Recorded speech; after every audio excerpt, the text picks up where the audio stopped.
আমাদের এই বিশাল গ্রহে সবচাইতে আদিম এবং প্রাচুর্যে ভরপুর এক সৃষ্টি হলো নদী। পৃথিবীতে এখন পর্যন্ত সৃষ্টি হওয়া অর্ধাংশ আশ্চর্যের খোঁজ মেলে এই নদী থেকে।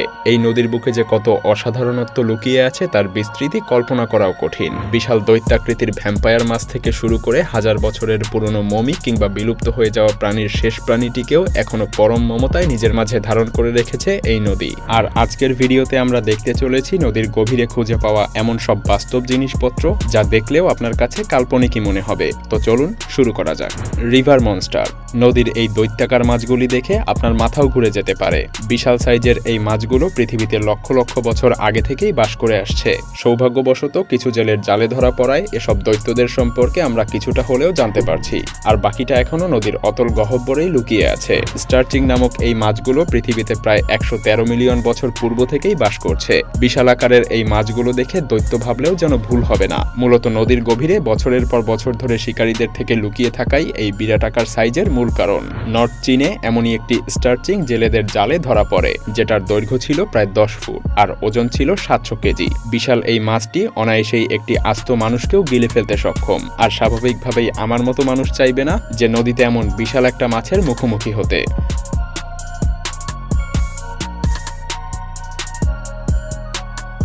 Japanese giant. জাপানিজ জায়ান্ট স্যালমন্ডার প্রাণীটি পৃথিবীর তৃতীয় বৃহত্তম উভচর প্রাণী হিসেবে পরিচিত। সেই সাথে এটাকে গার্ডিয়ান অফ দ্য রিভারও বলা হয়। যদিও এগুলো দেখতে অনেকটা মাছের মতো, কিন্তু এই প্রাণীগুলোর চলার জন্য হাতও রয়েছে, যা তাকে আরো বেশি অদ্ভুত এবং ভয়ঙ্কর করে তুলেছে। এই প্রাণীগুলো সাধারণত 5 ফিট লম্বা এবং 55 পাউন্ড ওজনের হয়ে থাকে। এরা খুবই শান্ত স্বভাবের হলেও এদেরকে একবার বিরক্ত করলে বা জাগিয়ে তুললে এই শান্তরূপ অশান্ততে পরিণত হতে খুব বেশি একটা সময় লাগে না। আর এই বিশাল দৈত্যাকৃতির প্রাণীটির সাথে লড়াই করা মোটেও কোনো সহজ কাজ না। কিন্তু এই মনস্টার প্রাণীগুলো এখন সবচাইতে বিপদগ্রস্ত প্রাণীদের মধ্যে একটি, যদিও জাপানিজ অথরিটি তাদের নিরাপত্তার জন্য অনেক চেষ্টাই করছে। এই প্রাণীগুলো তাদের স্বাভাবিক বাসস্থানে থাকলে হয়তো আর কিছুদিনের মধ্যেই তাদের স্বভাব পরিবর্তন করে বিবর্তিত হয়ে ধীরে ধীরে অন্য প্রাণীতেও রূপ নিতে পারে, কিংবা চিরদিনের জন্য নিঃশেষও হয়ে যেতে পারে। যদিও এই অদ্ভুত দেখতে প্রাণীগুলো প্রায় 20 মিলিয়ন বছর ধরে কোনো রকম পরিবর্তন ছাড়াই এই একই রূপে পৃথিবীতে টিকে আছে।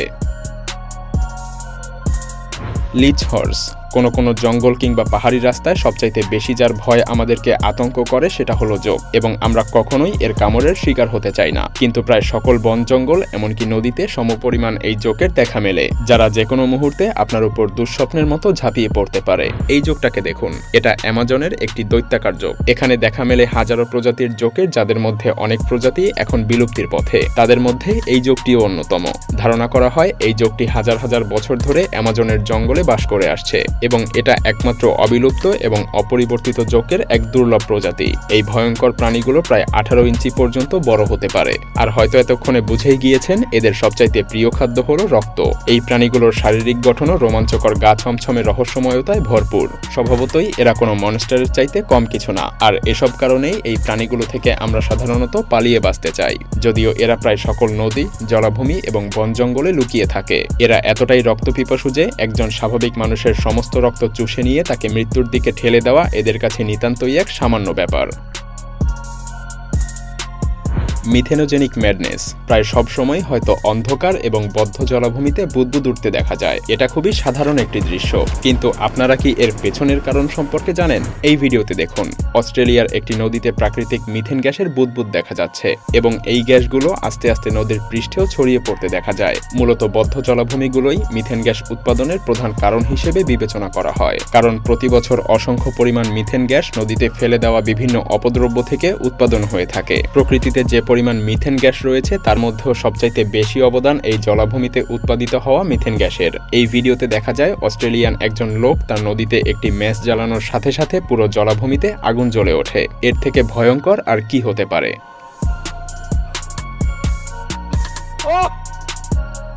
সত্যি বলতে জলাভূমি বা নদীতে এই ধরনের বুদবুদ সৃষ্টি হওয়া নিতান্তই কোনো ভালো কিছু নয়। তাই কখনো জনবসতি এলাকায় মিথেন রিজার্ভার না বানানোই ভালো, কারণ বিপদ কখনোই বলে কয়ে আসে না। তবে ফিলিপাইনের এই নদীতে একটি নতুন মিথেন রিজার্ভার পাওয়া গিয়েছে, এবং এটা এতটাই বড় যে সেখানকার স্থানীয় লোকদের ধারণা এটা দ্বিতীয় দুবাই হতেও আর খুব বেশি দিন দেরি নেই। Sinking away. এবার এই ভিডিও ফুটেজটি দেখা যাক।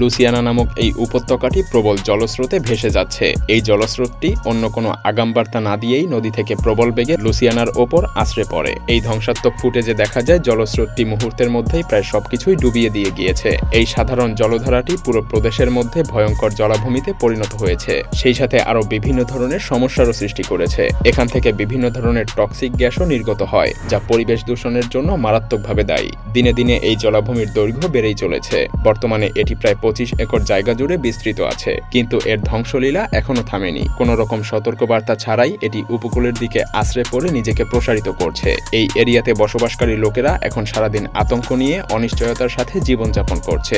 একটি সাধারণ জলাভূমি কিভাবে ধ্বংসাত্মক জলস্রোত হয়ে উঠতে পারে তার জলজ্যান্ত উদাহরণ এই জলাভূমিটি।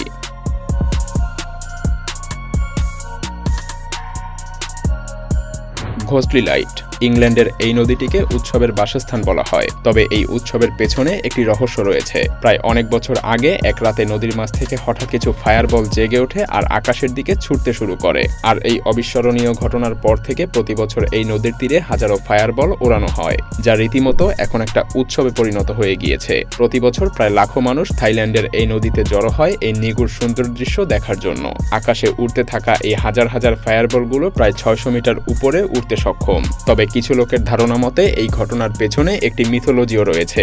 তারা মনে করেন এই ফায়ারবলগুলো নদীর নিচে থাকা একটি নাগের পেট থেকে বেরিয়ে আসে, যেটা তাদের নদীর রক্ষক হিসেবে এই নদীর নিচে বসবাস করছে। 1930 সালের দিকে এই নদী থেকে একটি বিশাল আকৃতির প্রাণীকেও ধরা হয়েছিল।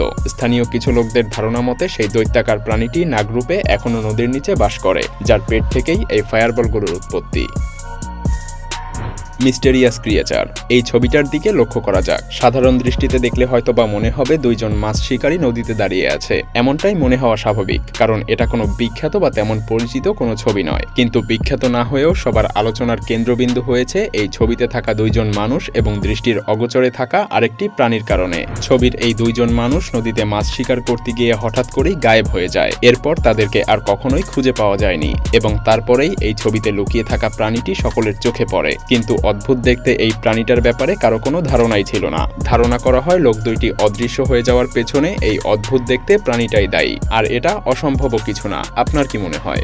ভিডিওটি ভালো লাগলে লাইক করতে পারেন, এবং আপনি যদি এমনই রহস্য, রোমাঞ্চ, আনকমন আর ইন্টারেস্টিং ভিডিও দেখতে পছন্দ করে থাকেন তবে মায়াজাল চ্যানেলটিকে এখনই সাবস্ক্রাইব করুন এবং পাশে রাখা বেল আইকনটি প্রেস করুন। তো দেখা হচ্ছে আগামী এপিসোডে। ততক্ষণ পর্যন্ত ভালো থাকবেন। ধন্যবাদ।